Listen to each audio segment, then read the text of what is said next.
Honourable Mark Patterson.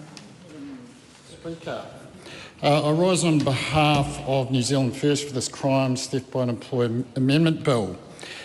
There's nothing I've found in this House like employment relations to open up the old fractures between Labor and National and the parties to the left and the right of them. This is the old battle between Capital and Labor, and they are the proxy wars that have gone on in this House probably for close to 100 years between those two parties. This is where New Zealand First brings real value to these debates. We see ourselves as Switzerland. We believe it is the government's role to be a referee. We do believe, and our voting record over time we do believe quite strongly in flexibility in the labour market.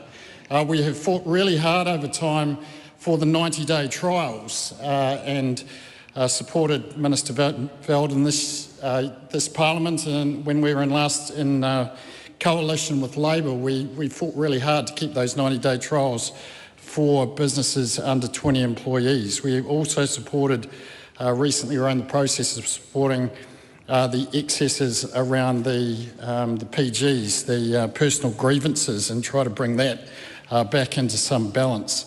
At our core, our values are that we are an egalitarian party. We believe in fairness, that a fair day's work deserves a fair day's pay. We have consistently championed for rises in the minimum wage when we've had the opportunity to be in coalition negotiations, including in this Parliament as well, although I must admit it's a bit easier when you're in coalition with Labor. They've been a bit more meaningful, but at the very least, the very lowest bar that you should be clearing here is that you should be paid, and you should pay if you're an employer. We have evidence this wage theft and exploitation does happen in this country, and it's not something that we should be proud of, but that's why other jurisdictions also have brought in laws to address this issue. And we know the original proponent of the bill, who is great to see him here, Abraham Amir, was a victim of such a crime himself. Just a history of our involvement for those that may be tuning in for the first time. We were not in the House during the first reading of the bill. It was in those dark days when New Zealand First wasn't represented in this House in the 53rd Parliament. And we were not represented on the Select Committee. We only had the first opportunity to engage with the bill, Madam Speaker, during the second reading. We did vote it through to the Committee of the Whole House stage, but we did share some of the concerns of our colleagues on this side of the House that it wasn't tight or strong enough to protect employers that may have genuine cash flow issues or genuine reasons why they might not have been able to make payroll. And so we worked diligently and through an amendment through my colleague Casey Costello in that Committee of the Whole House stage to get this bill into a state that we felt we could further consider it. In terms of what we're being asked to do, fundamentally, Camilla Bellich, the proponent of this bill, was asking us two key questions. Why do migrant workers here on work visas have the protection of a criminal process when New Zealand citizens and permanent residents do not have that same legal recourse? And why is it a crime for employees to steal from employers and the reverse does not apply? Questions for which New Zealand First has yet to hear compelling answers. That is why we will be using our key swing votes to assist this bill into law. This bill will not criminalise the 99.9% of good, honest employers. All they have to do is continue to do what they do now, pay their wages and their contractual obligations to their employees. But this bill will punish unscrupulous employees that seek to exploit the time and the labour of often vulnerable New Zealanders. Now let's be honest here. Most of these are recent immigrants, many of whom come to this country for a better life, often with English as a second language, often from countries that do not have the same strong labour protections as we do. So it speaks to our values, I think, that we would want to protect these vulnerable workers. And why do they not have, they often do not have the means or the knowledge to go down the civil pathway that is being referenced by colleagues on this side of the House. The other point is that this is a deterrence factor. We are a law and order party. There should be consequences for a crime. We fundamentally believe that, and this bill does provide that deterrence factor. I would like to commend my colleague Casey Costello. We did, as I said, we did have some concerns about this bill when we kicked it around a little bit, and Casey moved the amendment for part 2. But Casey brought a depth of experience to this issue. She had been a trustee of the Migrant Exploitation Relief Foundation prior to coming into Parliament and had represented vulnerable workers. She was also Vice President of the Police Association under Greg O'Connor, I might say. I'm not sure how Greg managed to get in above Casey, but that's a question for the Police Association. But she has represented the police workforce, of course, the police union, essentially. And of course, with 14 years active service in the New Zealand Police, knew the realities and was able to ground truth how the police may interact with this bill and how we could make it clearer for them. So I'd like to thank Casey for that work. But the real congratulations here are to Camilla Bellich, of course. This is a substantive legislative achievement, Camilla. The private members' bills, there's a continuum there or a range, but this is at the substantive end of those bills, I think. So I congratulate you. Thank you very much for your constructive engagement on this bill. I think you and your team, there was almost a mini select committee going on as we thrash this out, and you're always open-minded to sensible changes. But the real, I guess, hero here today is Ibrahim Amir. I only got the chance to meet you during the dinner break. Your experience was pivotal to this bill. And we talk a lot in this House, and every time you're asked as a politician, why do you want to be a politician? Well, it's to make a difference. And I don't know where your political career will lead you in the future, Ibrahim, but you have made a difference today. It was your experience, and putting that in the biscuit tin, it was an example of Parliament working at its finest. So without further ado, Madam Chair, I commend this bill to the House. Taku te wheras, this is a split call. Ka pai. Tēnā tātou, tuana hau ki te tuku, te whakapua ki ngā whakaaro te Pāti Māori mo te ture e kia nei ko te Crimes Theft by Employer Amendment Bill. E nei kōrero ka tuku ki te reo Māori. Tika tonu, kua roti iwi Māori e noho nei ki roto ki te rāngai kaimahi o te motu. No ngā 5 tekau, 6 tekau, 7 tekau, tō ia mai o mātou tīpuna ki ro taone, noho ai he kaimahi. Nō reira taua ao kei te mārama nui nei te iwi Māori ki e nei tu āhuatanga. Nō reira hei tākiri i te ia o aku kore, tikana kia mihi ki te tangata nei kia koe a Prehama. Abraham, tēnā koe, hara mai tō ia mai o whakaaro nui hei wete mō tēnei whare. Hākua, kua kore e tino whai whakaaro nui tēnei whare ki te manene, ki te tangata whenua, ki te iwi prauri i roto i ngā tau. Nō reira, e nā tū āwangawanga, e nā tū wero, katoa o te hunga take, katoa ia mai ki roto ki ngā kōrero, nō reira, tēnā koe apere hama. Nō reira, kei te pika, e hare i te mea ka tōwaitia ngā kōrero, e tika tonu ana, ko tā te iwi Māori e mea ana, kia kotahi te ture. Kia kotahi te ture, kia mana o kupu. Kia māia tō u ki ngā tikanga. Nō reira, mena he tikanga rua tō te whare, tō te tāhuhu o te ture rānei. Whakatika hia. Ko te wā tuatoru pea tēnei. Tuarua tuatoru, kua tūau ki te kōrero mō tētahi pire, kua roa e noho waikura ana i roto i tēnei whare. Ka te hanga nei kaore tēnei whare mo te whaiwhai haere I ngā ture kua roa e taka he nei, katahi ka hoki mai ki te whakatika me te patipati I tōna no tuara. Nō reira, kei te tautoko atu mātou, marika, kia kotahi te ture, aha ko kai pakihi, aha ko kai mahi rānei. Anā ko tāku e āpiti nei ki ngā kōrero, ko te iwi Māori kua roa e noho hunga kai mahi ana, I roto I ngā rāngai mahi katoa tēnei motu. Nō reira, ko ia tā mātou e mea nei kei te tautoko ake, tika tonu kia kotahi te ture, tika tonu kia hāngai te kupu o te whare ki tōna mana, e ai te wāhi ki aia, ki te kore, hei aha mā te whare. Nō reira, ka waiho hi ake ki reira, kei te tautoko mātou I te pire, tēnā tātou. Ricardo Menendez-March.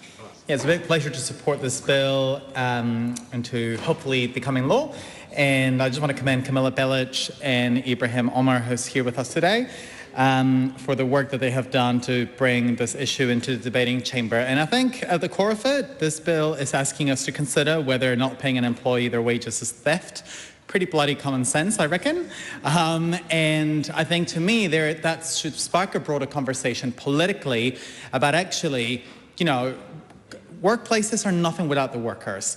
And therefore, actually, we should be willing to have to be brave and aspirational, and therefore saying who should have control of the workplaces and who should retain the ability to make decisions around how workplaces run, including how the profits and the wealth generated from workplaces is therefore distributed to workers.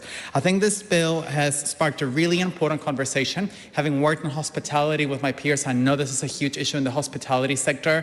And I know Ibrahim, coming from the union movement, has heard himself many stories, as well as Camilla Bellich, on workers talking about basically those workers not having their wages being paid by their bosses, and that basically that profit, that money being kept away from them, and the impacts on people on the ground. It's the difference between being able to put food on the table, being able to pay your bills, being able to actually engage in your workplace constructively. And so I think to me that the key to the success of this bill will be continuing to keep a really close eye to whether the deterrence factor applies. And if it doesn't, it's actually not a failure of the purpose of this bill, but it actually should be a call for government to do far more to give greater power to workers in the workplaces so that this issue doesn't keep happening again. I look forward to this bill becoming law and for us to continue having brave and bold conversations about who should have control of the workplaces. Carl Bates. Thank you, Madam Speaker. First of all, I'd like to acknowledge Ibrahim Omar here in the House this evening, and thank you for the contribution you made as part of the Select Committee process and your willingness to continue to engage in this legislative process that we have in this special place, and just want to welcome you back here this evening. Also want to acknowledge Camilla Bellich for shepherding this through the Select Committee, for her willingness to have a korero, have a conversation about some of the nuances of employment law in New Zealand, and certainly I did learn through the process, and I want to acknowledge that this evening.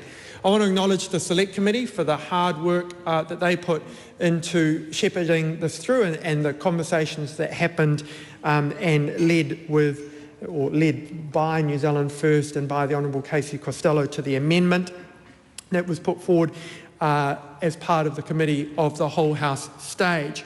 And I'm not sure that that amendment has been particularly explained so far this evening, in that there were some key words added which included the without reasonable excuse, and that was part of why the National Party, as part of the Committee of the Whole House, did support that amendment, so that if the bill did become law this evening, it would be a better law for it. And so just want to, as I say, acknowledge our coalition partners and on the Honourable Casey Costello for bringing that amendment to the House and ensuring that the piece of legislation is better than what it would have otherwise been.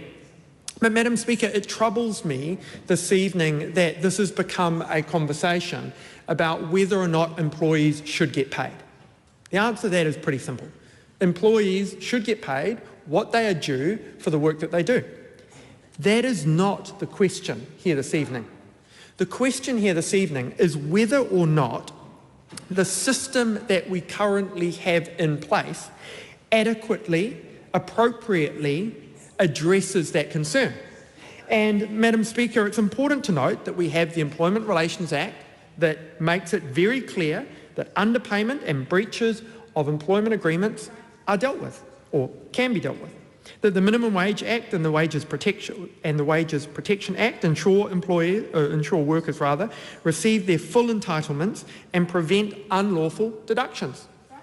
And we have the Holidays Act that requires payment of leave entitlements and imposes penalties for non-compliance. Look, I'm not going to take side comments, Madam Speaker, from the Greens this evening who want us to hug the middle, right? When we're talking about stealing money from employees, but they don't want to give them tax cuts and put more money in their pockets. So quite frankly, I can't even see why they feel they've got an opinion this evening on this topic. So we'll just keep that korero over there quiet while we focus on the current law that we have.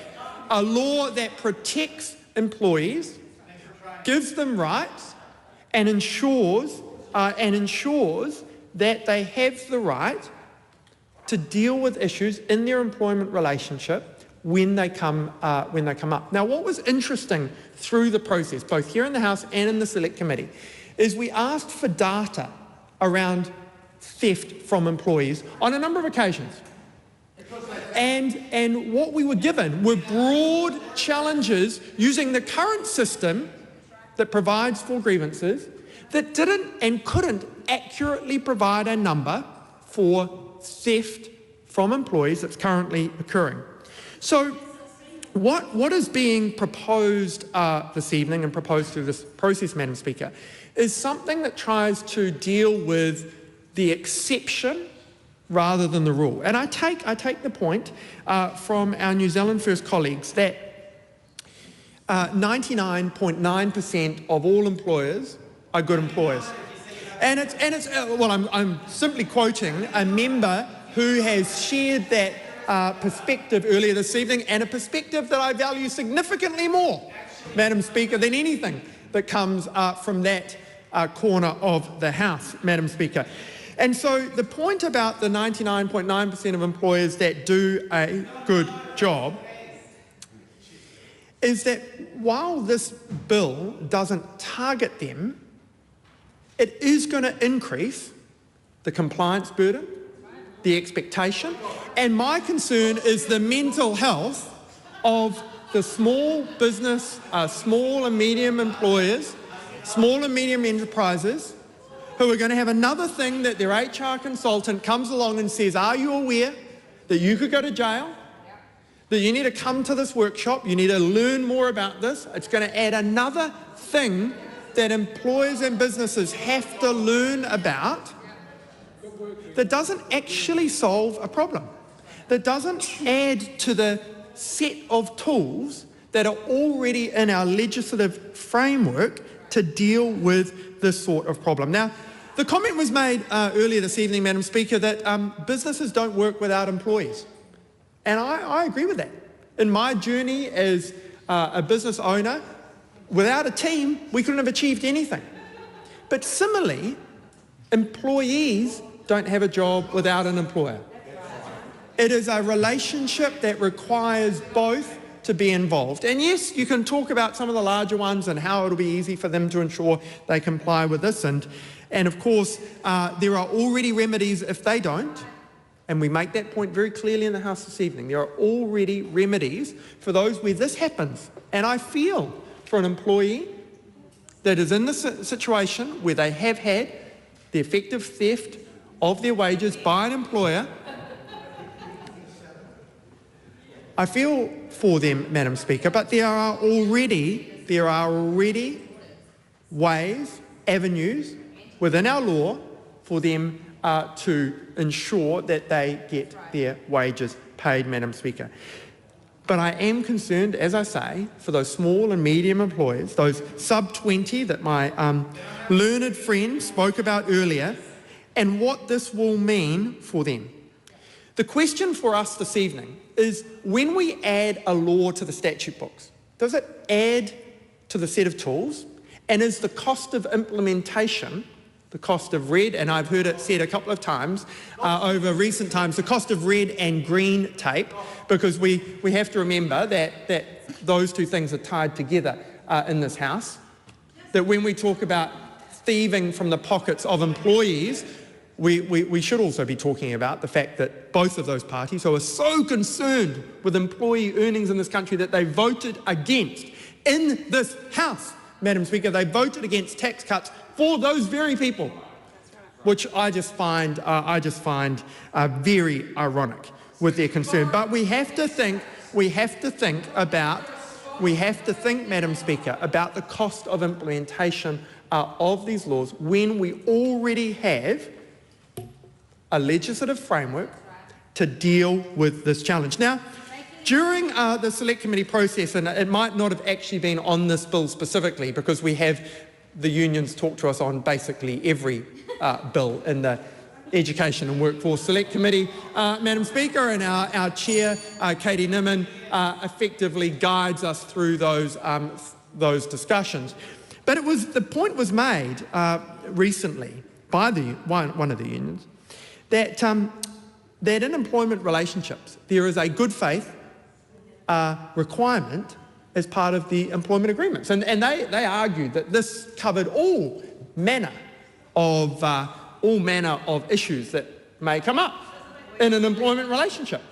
And while I'm certainly not suggesting this evening that is the only component of employment law in New Zealand that an employee who has had theft of their wages can rely on, because I've already referred to the actual specific statutes and the language within those statutes, Madam Speaker, that ensures protection for employees. I did think it was sort of rather ironic, Madam Speaker, that on one hand the unions argue on the occasion that suits them that good faith covers everything, but on other occasions maybe good faith isn't enough, and we need much more specific language within our legislation and within our framework. And of course we don't support that, Madam Speaker.